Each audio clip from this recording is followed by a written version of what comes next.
Star heroine Samantha ఈ మధ్య సినిమాలు బాగా తగ్గించేసింది.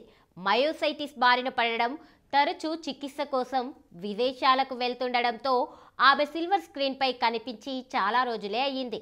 తాజాగా సోషల్ మీడియాలో ఒక ఎమోషనల్ పోస్ట్ షేర్ చేసింది శామ్. మయోసైటిస్ బారిన పడ్డ తర్వాత సినిమాలో బాగా తగ్గించేసింది సమంత. 2023లో రిలీజ్ అయిన ఖుషి సినిమాలో చివరిగా కనిపించింది శామ్. ఆ తర్వాత సిల్వర్ స్క్రీన్ పై ఆమె కనిపించలేదు. గతేడాది వరుణ్ ధావన్ తో కలిసి Citadel honey Bunny web series తో అభిమానుల ముందుకు వచ్చిన ఆడియన్స్ పెద్దగా పట్టించుకోలేదు. ఆ మధ్యన ఒక సినిమాతో పాటు ఒక వెబ్ సిరీస్ ని ప్రకటించినా ఇప్పటి వరకు ఎలాంటి అప్డేట్స్ రాలేదు. దీంతో శామ్ అభిమానులు కాస్త నిరాశకు గురవుతున్నారు. అయితే సినిమాలకు దూరంగా ఉన్నప్పటికీ సోషల్ మీడియా ద్వారా ఫ్యాన్స్ తో టచ్ లో ఉంటుంది సమంత. తన పర్సనల్ అండ్ ప్రొఫెషనల్ విషయాలను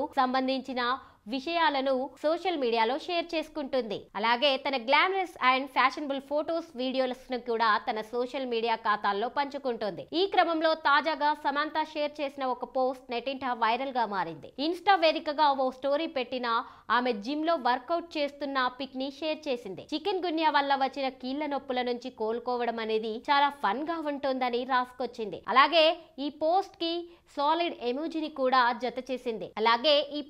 సాడ్ ఎమోజిని కూడా జత చేసింది. సమంత షేర్ చేసిన ఈ పోస్ట్ కొద్ది క్షణాల్లోనే సోషల్ మీడియాలో వైరల్ గా మారింది. దీన్ని చూసిన నెటిజన్లు, ఫ్యాన్స్ ఆందోళన చెందుతున్నారు. సమంత త్వరగా కోలుకోవాలని కామెంట్స్ చేస్తున్నారు. కాగా సమంత నటించిన సిటాడెల్ వెబ్ సిరీస్ కు ఓటీటీలో మంచి స్పందన వచ్చింది. ఇందులో వరుణ్ ధావన్ హీరోగా నటించాడు.